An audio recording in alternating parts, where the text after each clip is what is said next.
Selamat pagi, selamat hari Minggu.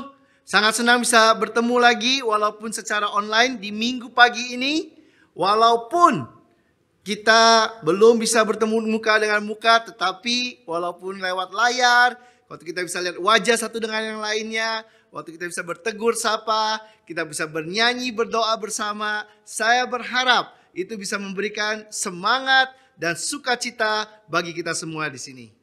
Sangat bersyukur mendengar bagaimana kondisi pandemi di Indonesia ini beberapa hari ini semakin membaik.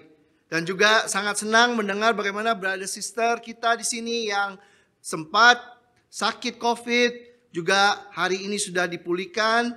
Dan kita berdoa supaya kita bisa segera bisa bertemu secara offline. Planningnya itu di bulan April, awal bulan kita akan bisa kumpul lagi sama-sama di lantai F3. Dan juga untuk brother sister kita semua di sini yang masih dalam proses pemulihan, kita akan terus doakan kalian. Bagi yang lain, sekali lagi, mari kita jaga kesehatan kita. Sebelum kita masuk ke dalam firman Tuhan, mari kita bersatu di dalam doa. Tuhan, terima kasih sekali lagi untuk pagi hari ini. Kami bersyukur bisa bertemu, beribadah bersama-sama. Walaupun secara online kami tahu kami bisa berikan hati kami sepenuhnya Tuhan. Untuk kami bisa menyenangkan hati Engkau Tuhan. Dan kami bisa memberikan hati kami untuk satu dengan yang lainnya Tuhan. Dan kita bisa memberikan semangat, kekuatan di dalam keluarga Engkau ini Tuhan. Biarlah Tuhan ibadah kami hari ini betul-betul Tuhan bisa menyenangkan hati Engkau. Karena hidup kami boleh diubahkan sekali lagi oleh firman Engkau Tuhan. Kami makin hari makin bertumbuh Tuhan di dalam hubungan kami satu dengan yang lainnya. Di dalam keluarga Engkau. Dan hidup kami Tuhan, bolehlah hidup yang sesuai dengan panggilan Engkau. Sertai hamba-Mu Tuhan yang akan membawakan firman pada pagi hari ini. Dan sertai hati semua kami di sini yang mendengarkan firman Engkau. Biarlah sekali lagi firman Engkau menemukan tanah yang subur di dalam setiap kami semua di sini. Pimpin kami dengan roh Engkau. Dan hanya dalam nama Yesus kami telah berdoa dan mengucap syukur. Amin. Seperti kita sudah ketahui, tema kita selama bulan Maret ini adalah fellow citizens of God's people. Kawan sewarga dari orang-orang kudus. Yang kita ambil dari buku Efesus pasal yang kedua ayat yang ke-19. Yang bunyinya demikian. Demikianlah kamu bukan lagi orang-orang asing dan pendatang, melainkan kawan sewarga dari orang-orang kudus dan anggota-anggota keluarga Allah. Consequently, you are no longer foreigners and strangers, but fellow citizens of God's people and also members of His household. Mengapa hari ini kita mau mempelajari tema ini selama bulan Maret ini? Seperti yang kita sudah tahu dan diinformasikan, sebagai satu jemaat, di bulan April nanti kita akan bersama-sama melakukan pembaharuan komitmen kita sebagai bagian atau anggota daripada keluarga Allah atau anggota daripada gereja. Selama 6 minggu ini kita akan belajar dan diingatkan kembali akan siapa kita sebagai jemaat Tuhan. Dan kita juga akan belajar bagaimana seharusnya kita hidup sebagai anggota atau bagian daripada jemaatnya Tuhan. Kita akan mendengarkan pelajaran dan saat teduh dari buku Efesus selama 6 minggu ke depan ini. Dan kita juga akan belajar pentingnya hubungan satu sama lain dengan buku One Another ini yang ditulis oleh saudara kita Thomas Jones dan Steve Brown. Dan di dalam grup kecil kita, seperti kita tahu juga, kita juga akan banyak berdoa, berdiskusi, dan mempersiapkan hati kita untuk membership komitmen renewal nanti. Saya percaya dan doa saya adalah ini akan menjadi momen perayaan, celebration yang luar biasa. Karena kita sebagai satu jemaat akan kembali menjalankan kehidupan kita dengan tujuan, pengertian, dan panggilan serta motivasi yang Tuhan mau. Bukan hanya karena sekedar tradisi atau rutinitas yang kita biasa jalankan. Minggu lalu saudara kita Harlem sudah mengajar dan mengingatkan kita semua bahwa sebagai gereja atau jemaat kita adalah His eternal purpose. Kita adalah tujuannya yang abadi. Kita adalah His precious possession. Miliknya yang berharga. Dan kita adalah bagian daripada His glorious plan. Rancangannya yang mulia. Sebagai jemaat, kita bukan cuma sekedar sebuah organisasi ataupun sebuah klub sosial. Tetapi kita adalah kumpulan orang-orang yang dipanggil secara khusus untuk hidup bersama sebagai satu keluarga. Untuk saling mengasihi, untuk saling melayani, dan untuk berfungsi dan menjadi terang bagi dunia ini. Jika hidup kita hari ini sesuai dengan panggilan Tuhan sebagai satu jemaat. Kalau kita betul-betul mengerti dan hidupi rancangan Tuhan sebagai jemaatnya. Seharusnya dunia ini akan berubah. Makin hari makin mirip dengan Kristus karena gereja. Bukan sebaliknya. Di mana gereja makin hari makin mirip dengan dunia ini. Atau gereja makin duniawi.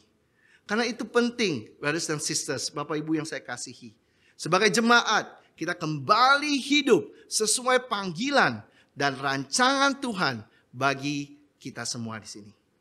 Hari ini kita akan belajar dari buku Efesus dan kita akan fokus kepada Efesus pasal yang kedua. Kita akan belajar bersama bagaimana kita dipanggil untuk tidak hidup biasa-biasa saja, tapi mengalami transformasi, perubahan hidup ketika hidup kita berada di dalam Kristus. Hidup kita harusnya menjadi luar biasa. Dalam pasal yang sangat singkat ini, dalam hanya 22 ayat, Paulus berhasil menunjukkan transformasi yang seharusnya terjadi dalam hidup kita. Karena kita berada di dalam Kristus. Sebelum kita dalam Kristus atau before atau waktu kita masih di luar Kristus atau outside Christ. Di ayat pertama dikatakan kita ini mati karena pelanggaran dosa. Di ayat kedua dikatakan kita hidup mengikuti jalan dunia. Di ayat yang ketiga dikatakan bahwa kita ini hidup dalam hawa nafsu kedagingan kita dan segala pikiran jahat kita. Di ayat 3 dikatakan bahwa kita ini layaknya, harusnya mendapatkan murka Tuhan. Dan kelima dikatakan bahwa kita ini mati karena kesalahan kita. Dan ke-11 kita akan terpisah dari rancangan Tuhan. Ayat 12 kita akan hidup tanpa Kristus. Ayat 12 juga katakan kita tidak akan mendapat bagian daripada apa yang Tuhan siapkan bagi bangsa Israel. Juga dikatakan di sana bahwa kita akan hidup tanpa harapan dan hidup tanpa Allah. Di ayat 19 dikatakan bahwa kalau kita di luar Kristus, kita ini adalah orang asing dan pendatang. Tapi sangat menariknya ketika kita berada di dalam Kristus. Ketika kita hari ini in Christ, setelah kita ambil keputusan menjadi bagian daripada jemaat dan hidup dalam Kristus. Ayat 5 katakan bahwa kita ini dihidupkan kembali bersama Kristus. Kita ini diselamatkan, kita dibangkitkan. Ayat 10 dikatakan kita diciptakan untuk melakukan pekerjaan baik. Ayat 13 kita hari ini didamaikan, bisa menjadi dekat. Yang tadinya jauh sekarang bisa jadi dekat. Ayat 15 kita menjadi manusia baru. Ayat 18 kita bisa beroleh jalan masuk kepada Bapa. Ayat 19 kita menjadi kawan sewarga orang-orang kudus dan menjadi anggota keluarga Allah. Ayat 21 kita dibangun menjadi bait Allah. Ayat 22 kita menjadi tempat kediaman bagi roh Allah. Lihat before and after. Kita bisa lihat bagaimana sebelum kita dalam Kristus dan sesudah berada di dalam Kristus. Transformasi apa yang harusnya terjadi? Perbedaan apa yang harusnya terjadi dalam kehidupan kita? Harusnya kita bersyukur dan semangat melihat perubahan yang begitu luar biasa yang bisa terjadi di dalam kehidupan kita. Tapi hari ini Bapak Ibu, brother sisters yang saya kasihi. Coba kita lihat transformasi apa yang betul-betul sudah terjadi dalam kehidupan kita. Perubahan hidup apa yang sudah kita alami. Hari ini saya mau bertanya, apakah kita puas hanya menjadi orang yang beragama Kristen, tapi tidak ada transformasi yang terjadi dalam kehidupan kita? Mari kita pelajari sama-sama apa yang Tuhan lakukan untuk mengubah atau mentransformasi kita semua. Mari kita lihat di ayat yang pertama di Efesus pasal yang kedua. Kamu dahulu sudah mati karena pelanggaran-pelanggaran dan dosa-dosamu. Kamu hidup di dalamnya karena kamu mengikuti jalan dunia ini. Karena kamu mentaati penguasa kerajaan angkasa, yaitu roh yang sekarang sedang bekerja di antara orang durhaka. Sebenarnya dahulu kami semua juga terhitung di antara mereka. Ketika kami hidup di dalam hawa nafsu daging dan menurut kehendak daging dan pikiran kami yang jahat. Pada dasarnya kami adalah orang-orang yang harus dimurkai sama seperti mereka yang lain. Rasul Paulus mengingatkan bagaimana kehidupan saudara dan saudari jemaat di Efesus, termasuk dirinya sendiri sebelum mengenal Yesus. Dikatakan bahwa mereka dalam keadaan mati karena dosa-dosa mereka. Karena mereka hidup dalam hawa nafsu dan kehendak daging mereka. Dan juga pikiran-pikiran jahat mereka. Mereka hanya layak untuk mendapatkan murka Tuhan. Tapi Tuhan tidak tinggal diam. Karena kasih-Nya, Tuhan menyelamatkan mereka. Kita lihat di ayat keempat. Tapi Allah yang kaya dengan rahmat, oleh karena kasih-Nya yang besar, yang dilimpahkannya kepada kita, telah menghidupkan kita bersama-sama dengan Kristus. Sekalipun kita telah mati oleh kesalahan-kesalahan kita. Oleh kasih karunia, kamu diselamatkan. Dan di dalam Kristus Yesus Dia telah membangkitkan kita juga. Dan memberikan tempat bersama-sama dengan Dia di sorga. Supaya pada masa yang akan datang, Ia menunjukkan kepada kita kekayaan kasih karunia-Nya yang berlimpah-limpah sesuai dengan kebaikan-Nya terhadap kita dalam Kristus Yesus. Seperti yang kita baca, karena kasih karunia-Nya mereka diselamatkan. Kita diselamatkan. Karena kasih setia Tuhan, mereka yang mati, kita yang mati, kembali dihidupkan bersama-sama dengan Kristus. Mereka kembali dibangkitkan. Ayat ke-8. Sebab karena kasih karunia, kamu diselamatkan oleh iman. Itu bukan hasil usahamu, tapi pemberian Allah. Itu bukan hasil pekerjaanmu, jangan ada orang yang memegahkan diri. Karena kita ini buatan Allah, diciptakan dalam Kristus Yesus untuk melakukan pekerjaan baik yang dipersiapkan Allah sebelumnya. Ia mau supaya kita hidup di dalamnya. Hari ini kalau kita baca dengan teliti, kita diselamatkan bukan karena usaha kita. Betul sekali. Bukan karena kebaikan hati kita. Bukan karena kepintaran kita. Bukan karena kehebatan kita. Karena itu kita nggak perlu memegahkan diri. Semuanya itu adalah pemberian Allah. Tetapi yang sangat menarik, Allah tidak berhenti di sana. Allah katakan bahwa Dia tidak merancangkan bahwa kita hanya diselamatkan. Tetapi kita juga sekarang adalah buatan Allah. God's handiwork. Yang diciptakan kembali. Recreated. Untuk melakukan pekerjaan baik. Tidak cukup jika kita di sini hanya beriman bahwa kita diselamatkan. Tapi kita juga perlu beriman bahwa kita dibuat, diciptakan, recreated untuk melakukan pekerjaan baik yang Tuhan sudah siapkan dari awal. Rasul Paulus sangat mengerti bahwa ketika kita sudah mati dan ketika kita dibangkitkan bersama-sama dengan Kristus, kita seharusnya tidak lagi hidup untuk diri kita sendiri, tapi kita harusnya mulai hidup untuk Kristus yang telah mati dan dibangkitkan untuk kita. Itu tertulis sangat jelas di buku 2 Korintus pasal 5 ayat yang ke-15. Dikatakan di sana, dan Kristus telah mati untuk semua orang, supaya mereka yang hidup tidak lagi hidup untuk dirinya sendiri, tetapi untuk Dia yang telah mati dan telah dibangkitkan untuk mereka. Pertanyaannya hari ini, Bapak Ibu Saudari yang saya kasihi, bagaimana kita jalankan kehidupan kita sebagai seorang Kristen? Bagaimana kita jalankan kehidupan kita sebagai seorang yang sudah diselamatkan? Apakah kita hari ini hidup untuk Kristus? Apakah kita hari ini hidup dan jalankan apa yang menjadi tujuan daripada Kristus? Apakah hari ini kita mencari apa yang menjadi keinginan atau kehendak daripada Kristus? Apakah kita hari ini masih taruh kepentingan diri kita sendiri dan kenyamanan diri kita sendiri di atas daripada apa yang Kristus mau? Mengapa hari ini, walaupun kita sudah diselamatkan, kita bisa kembali menjadi orang yang egois? Mengapa kita masih bisa sangat fokus pada diri kita sendiri? Mengapa kita masih bisa hidup untuk diri kita sendiri walaupun kita sudah menjadi seorang Kristen?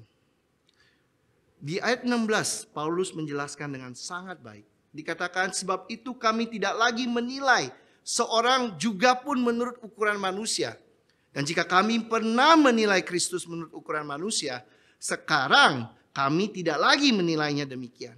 Jadi siapa yang ada di dalam Kristus, ia adalah ciptaan baru.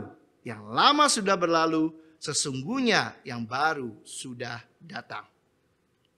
Rasul Paulus katakan, waktu kita masih melihat, waktu kita masih menilai satu sama lain, dan juga kita menilai Kristus menurut ukuran manusia, kita tidak akan bisa hidup untuk Kristus. Kita akan tetap egois. Dan kita tetap akan hidup untuk diri kita sendiri. Ketika kita diselamatkan, harusnya kita ini adalah ciptaan baru. Tanpa kita hari ini menyadari bahwa kita ini adalah ciptaan baru dalam Kristus, kita tetap akan gunakan cara pikir dan cara pandang kita yang lama. Tidak heran kalau begitu, kita akan hanya fokus kepada diri kita sendiri. Hanya kepada apa yang kita mau, apa yang kita nyaman, apa yang kita suka. Coba deh, Bapak Ibu Saudari yang saya kasih, ambil waktu untuk evaluasi sebentar. Kalau kita percaya bahwa hari ini kita adalah ciptaan baru, kita recreated in Christ, kita punya nggak hari ini tujuan hidup yang baru? Atau kita sama aja? Punya gak hari ini kita prioritas hidup yang baru? Yang kita taruh Kristus sebagai nomor satu dalam hidup kita. Apa kita di sini punya impian yang baru? Sikap hati yang baru? Cara pikir atau cara pandang yang baru? Kalau tidak, kemungkinan kita tidak bisa atau tidak mengerti apa artinya diciptakan baru di dalam Kristus. We are not saved to be served, but to serve others. Not to be comfortable, but to comfort others. Not to be selfish, but to be selfless. Kita tidak diselamatkan untuk dilayani, tapi melayani. Tidak untuk menjadi nyaman, tapi untuk memberikan semangat untuk yang lain. Tidak untuk menjadi egois, tetapi menaruh yang lain di atas diri kita sendiri. Itu adalah orang-orang yang mengerti artinya diselamatkan oleh Kristus. Ini adalah orang-orang yang mengerti artinya diciptakan kembali menjadi ciptaan baru di dalam Kristus. Mari kita hari ini senantiasa ingat, sebagai jemaat, ketika kita diselamatkan, kita hari ini juga adalah ciptaan baru. Kita diciptakan kembali, recreated, menjadi God's handiwork, buatan Allah dalam Kristus untuk melakukan setiap perbuatan baik yang Tuhan sudah rancangkan dari awal untuk kita hidupi. Mari kita hargai keselamatan yang Tuhan berikan dengan kita menjadi ciptaan baru di dalam Dia. Mari kita lanjutkan Di ayat yang ke-11. Di pasal kedua buku Efesus. Karena itu ingatlah bahwa dahulu kamu sebagai orang-orang bukan Yahudi menurut daging yang disebut orang-orang tak bersunat oleh mereka yang menamai dirinya sunat. Itu sunat lahiriah yang dikerjakan oleh tangan manusia. Bahwa waktu itu kamu tanpa Kristus. Tidak termasuk kewargaan Israel dan tidak mendapat bagian dalam ketentuan-ketentuan yang dijanjikan. Tanpa pengharapan dan tanpa Allah di dalam dunia. Rasul Paulus sekali lagi berkata kepada jemaat di Efesus yang sebagian memang bukan orang Yahudi. Bagaimana mereka bukanlah bagian daripada perjanjian yang Tuhan sudah buat dengan orang Israel. Tapi karena Kristus mereka akhirnya bisa mendapatkan apa yang Tuhan janjikan juga kepada bangsa Israel. Di ayat yang ke-13 dia lanjutkan. Tapi sekarang di dalam Kristus kamu yang dahulu jauh sudah menjadi dekat oleh darah Kristus. Karena dialah damai sejahtera kita yang telah mempersatukan kedua pihak. Yang telah merubuhkan tembok pemisah yaitu perseteruan. Sebab dengan matinya sebagai manusia ia telah membatalkan hukum Taurat dengan segala perintah dan ketentuannya. Untuk menciptakan keduanya menjadi satu manusia baru di dalam dirinya. Dan dengan itu mengadakan damai sejahtera. Darah Kristus mengubah segalanya. Yang tadinya tidak bersatu, bisa bersatu. Yang tadinya ada tembok, tembok itu diruntuhkan. Yang tadinya berseteru, tapi sekarang bisa didamaikan. Itu yang darah Kristus lakukan. Ayat ke-16. Dan untuk memperdamaikan keduanya di dalam satu tubuh dengan Allah oleh salib. Dengan melenyapkan perseteruan pada salib itu. Ia datang dan memberitakan damai sejahtera kepada kamu yang jauh. Dan damai sejahtera kepada mereka yang dekat. Oleh karena dia kita kedua pihak dalam satu roh boleh jalan masuk kepada Bapa. Hari ini kok kita baca dengan baik. Ini sangat luar biasa konsepnya. Tidak saja manusia didamaikan, reconcile dengan Tuhan. Tapi manusia juga didamaikan satu dengan yang lainnya. Paulus berbicara bagaimana dulu ya non-Yahudi dan Yahudi itu terpisah. Bahkan ketika mereka datang ke bait Allah, mereka akan duduknya berbeda. Ya, yang Yahudi akan lebih dekat kepada ruang Maha Kudus, tetapi yang non-Yahudi akan duduknya paling jauh. Makanya digunakan istilah dekat dan jauh di sana. Di 1 Yohanes pasal 4 ayat 10. Kita sama-sama baca di sana. Inilah kasih itu. Bukan kita yang telah mengasihi Allah, tapi Allah yang telah mengasihi kita. Dan yang telah mengutus anaknya sebagai perdamaian bagi dosa-dosa kita. Saudara-saudaraku yang terkasih, jikalau Allah sedemikian mengasihi kita, maka haruslah kita juga saling mengasihi. Tidak ada seorang pun pernah melihat Allah. Jika kita saling mengasihi, Allah tetap di dalam kita. Dan kasih-Nya sempurna di dalam kita. Rasul Yohanes katakan, jika kita telah didamaikan dengan Tuhan karena kasih Tuhan, kita juga harus saling mengasihi. Saya ulang sekali lagi. Rasul Yohanes katakan dengan sangat jelas, jika kita sudah didamaikan dengan Tuhan karena kasih-Nya Tuhan, kita juga di sini harus saling mengasihi. Walaupun tidak seorang pun pernah melihat Allah, tetapi Allah akan terlihat sangat jelas ketika kita di sini bisa saling mengasihi. Bapak Ibu Saudari yang saya kasihi, brothers sisters, memang gak mudah untuk bisa mengasihi orang yang berbeda dengan kita. Semakin beda, semakin sulit. Tidak mudah untuk mengasihi orang yang baru kita kenal dan selama ini mungkin kita gak pernah dekat atau gak punya hubungan sebelumnya. Gak mudah untuk kita mengasihi orang yang gak sesuai dengan ekspektasinya kita. Gak sesuai dengan pengharapan kita. Gak mudah untuk mengasihi orang yang kita gak berasa nyaman.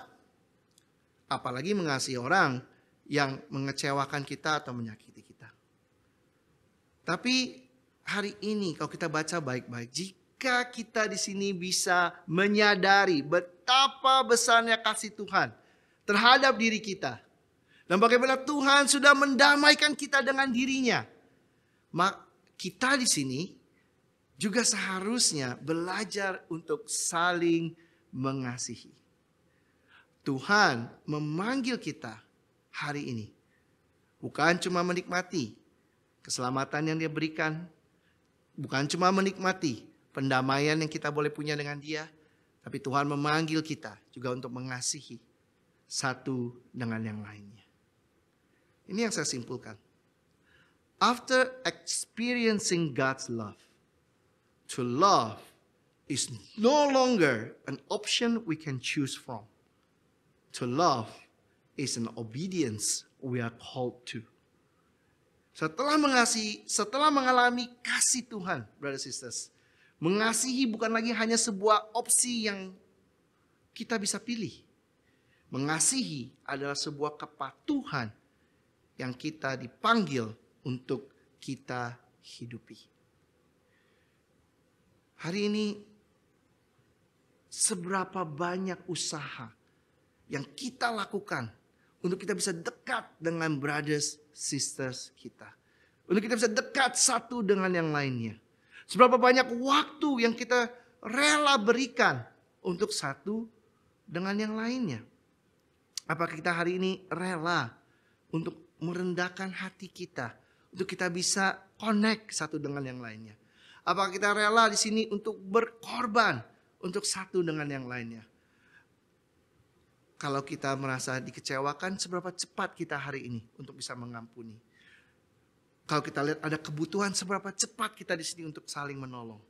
Seberapa jauh kita mau lakukan segala sesuatunya untuk kita bisa menunjukkan kepedulian kita kepada satu dengan yang lainnya. Saya bersyukur berada dalam satu jemaat yang orangnya sangat beda-beda dan sangat beda dengan saya. Dengan saya belajar mengasihi saudara-saudari saya yang di dalam jemaat. Terus terang banyak sikap-sikap saya, kelemahan-kelemahan saya yang diubah oleh Tuhan. Tuhan mengubahkan saya, membantu saya yang sombong ini, yang suka pilih-pilih pergaulan ini, untuk bisa belajar artinya rendah hati dan bisa berteman dengan siapa saja. Tuhan mengubahkan saya orang yang egois ini, yang cuma mau dekat dengan orang kalau ada untungnya saja atau nyaman saja, untuk menjadi orang yang mengerti artinya bisa berkorban untuk orang lain. Tuhan mengubahkan saya dari orang yang gampang emosi menjadi orang yang mengerti artinya sabar. Tuhan membantu saya dari orang yang hanya fokus pada kenyamanan diri saya untuk mau juga peduli kepada orang lain. Tuhan membantu saya dari orang yang merasa diri paling pintar, sebenarnya sok pintar, ya. Akhirnya bisa belajar banyak kekuatan daripada orang-orang yang Tuhan taruh dalam kehidupan saya. Hari ini Tuhan mendamaikan kita.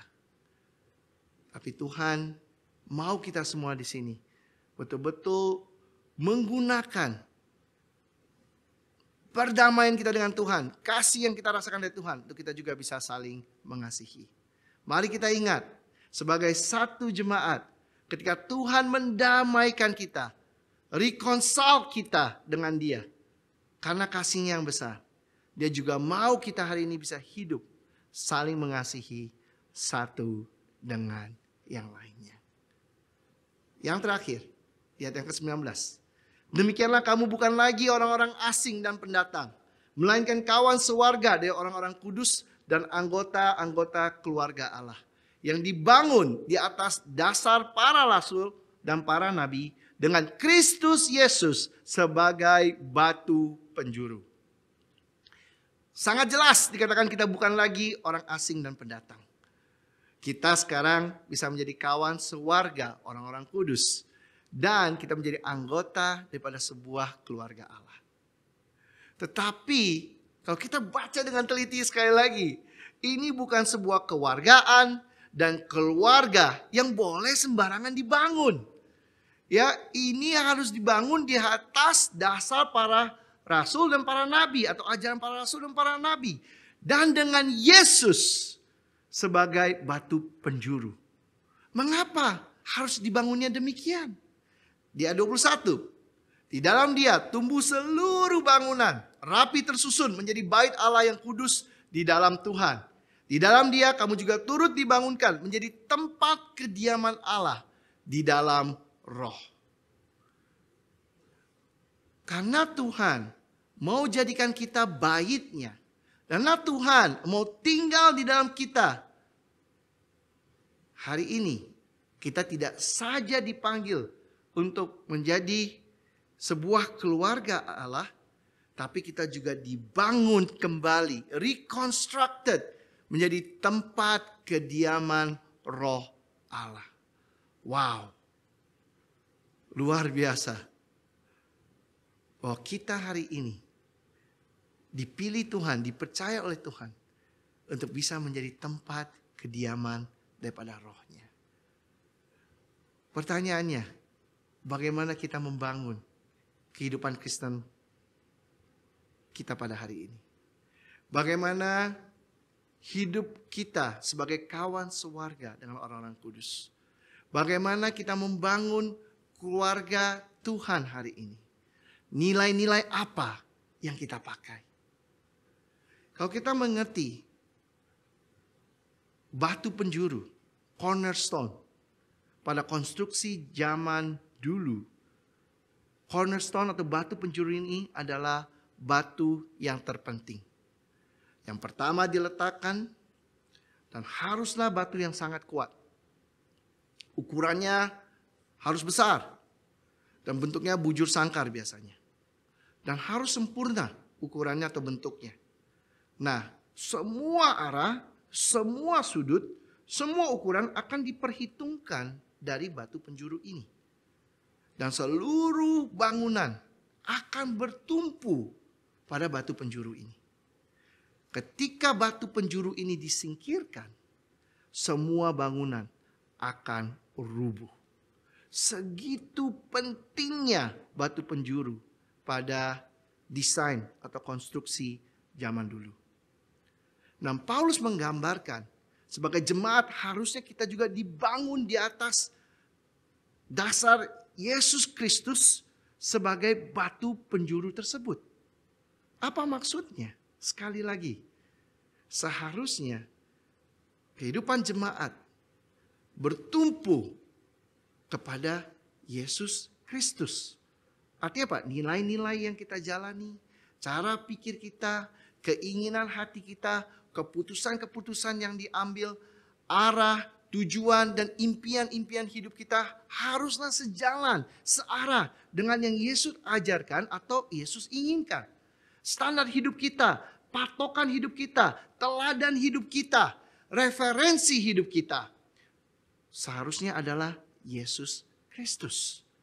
Jika tidak, bagaimana kita bisa katakan bahwa Yesus adalah dasar atau pondasi hidup kita? Bagaimana kita bisa katakan bahwa kita dibangun dengan Yesus sebagai batu penjuru di dalam kehidupan kita? Jadi ini adalah satu hal yang sangat esensial ketika kita mau membangun jemaat seperti apa yang Tuhan inginkan menjadi tempat kediamannya Dia. Pertanyaannya hari ini Bapak Ibu Saudari yang saya kasihi, apa yang sering menjadi faktor penentu dalam keputusan kita sehari-hari? Apakah kenyamanan kita? Apakah keinginan kita? Apakah pandangan kita sendiri atau pikiran kita sendiri? Atau perasaan kita yang lebih banyak menjadi penentu daripada keputusan kita? Masihkah hari ini kita berpikir atau bertanya dalam situasi-situasi yang kita hadapi, apa sih yang Yesus akan lakukan di dalam situasi ini? Apa kita akan lakukan apa yang Yesus lakukan atau Yesus minta? Atau kita memilih untuk tetap melakukan apa yang kita mau? Atau kita memilih untuk bersikap tetap apa yang kita mau? Berapa sering kita berkata seperti ini? Tahu sih ini benar, tetapi Berapa sering kita katakan, tahu sih saya harus mengampuni. Tapi, tahu sih saya harus memberi. Tapi, tahu sih saya harus bereskan. Tapi, berapa sering kata tapi ini muncul. Dan akhirnya kita lebih melakukan apa yang kita mau daripada apa yang Yesus mau.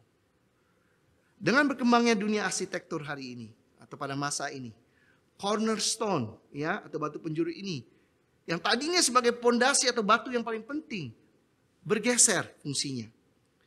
Hari ini cornerstone di sebuah bangunan modern hanya berfungsi sebagai batu dekorasi atau decoration stone.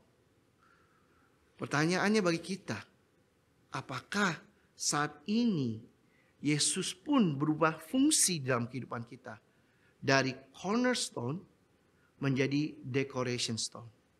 Apakah Yesus hari ini hanya menjadi aksesoris, ornamen kekristenan kita dalam kehidupan kita sehari-hari?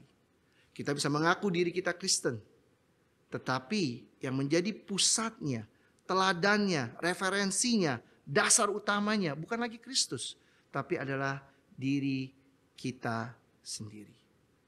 Apakah Yesus hari ini sudah berubah dari cornerstone, batu penjuru, menjadi batu dekorasi, decoration stone dalam kehidupan kita? Kalau kita menyadari bahwa Tuhan membangun kita menjadi tempat kediaman rohnya yang kudus, gampang sekali hari ini kita untuk mengerti bahwa kita perlu membangun ini dengan dasar Yesus sebagai batu penjuru. Tapi kalau kita hari ini tidak menyadari bahwa Kristus mau tinggal di dalam kita, bahwa Tuhan mau berdiam dalam diri kita dengan rohnya, gampang sekali untuk kita akhirnya membangun semau kita sendiri, sesuai dengan kehendak diri kita saja, menurut pengalaman kita, pikiran kita, dan apa yang nyaman buat kita.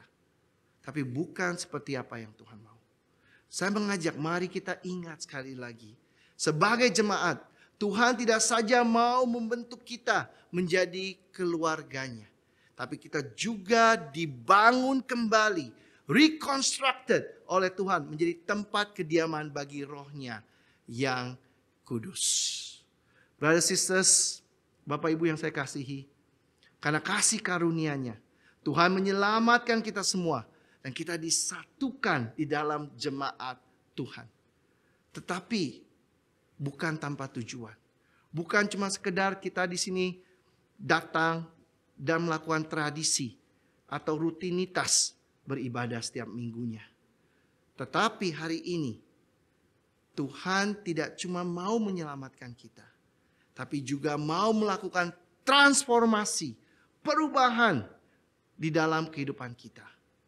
Oleh itu sebagai jemaat Tuhan, kita hari ini diciptakan kembali, menjadi ciptaan baru, recreated untuk hidup dalam tujuan Tuhan. Kita diciptakan kembali untuk melakukan pekerjaan-pekerjaan baik yang Tuhan sudah tentukan bagi setiap kita semua di sini. Kita sebagai jemaat Tuhan hari ini didamaikan, reconcile dengan Tuhan. Tapi bukan cuma untuk kita menikmati itu, tapi kita juga di sini untuk bisa menyebarkan kasih Tuhan, mengasihi satu dengan yang lainnya.